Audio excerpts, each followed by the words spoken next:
At some point in your life, something made you cry. Not because you were in pain, not because something got in your eye, but because you felt something so strongly that your body responded by producing tears and sending them down your face. And here is what's strange about that. No other animal on Earth does this. Not chimpanzees, who share 98% of our DNA. Not elephants, who mourn their dead and return to the bones of lost family members years later. Not dogs, who form emotional bonds so deep they grieve when their owners die. None of them cry emotional tears. Only you, only us. And after centuries of trying, science still cannot fully explain why. Let's start with what we know. Humans produce 3 types of tears. Basal tears, which lubricate your eyes constantly without you noticing. Reflex tears, which flush out irritants, smoke, onions, dust.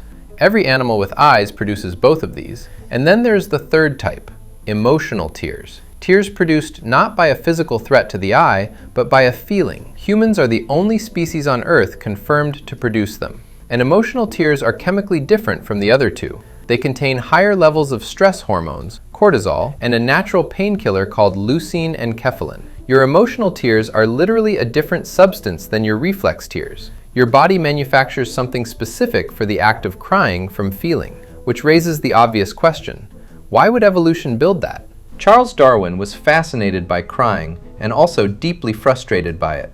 In his 1872 book on emotional expression, he called it purposeless, a biological accident.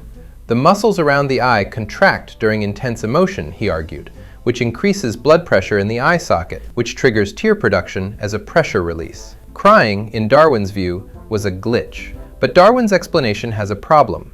It doesn't explain why crying feels like something, why it reliably makes people feel better after, why humans across every culture on Earth, with no contact with each other, all cry in response to the same emotional triggers: loss, reunion, beauty, overwhelming gratitude. If it were just a pressure valve, you wouldn't expect it to be this consistent, this universal, this tied to meaning. There had to be something else. The leading theory today comes from evolutionary psychology. For 300,000 years, humans survived in groups, and survival in a group depended entirely on other people knowing when you needed help. But there's a problem with asking for help directly. It requires language. It requires the cognitive ability to identify what you need and articulate it. And it requires trust that the person you're asking won't use your vulnerability against you. Tears solve all 3 problems at once. A tear is a signal that cannot be faked easily, cannot be misinterpreted, and requires no words. It communicates need, pain, or overwhelm to everyone in visual range simultaneously. It triggers an automatic caregiving response in the people who see it. Researchers have confirmed that human tears increase empathy and decrease aggression in the people who witness them. People are measurably less likely to harm someone who is crying. In a world where your survival depended on your group caring about you, the ability to signal distress in a way that was honest, universal, and impossible to fake was not a glitch.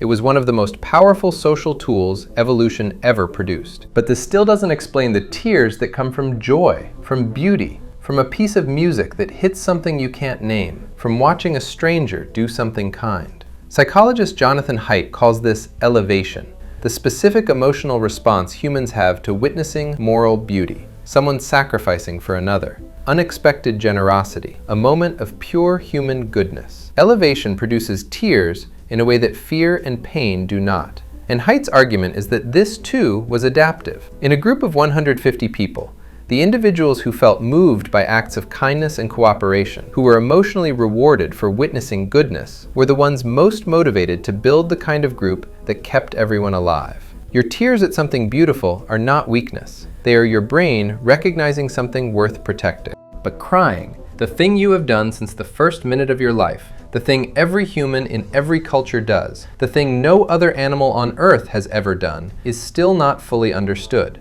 Darwin called it purposeless, but every time you have cried at something true, something lost, something so beautiful it hurt, you knew it wasn't.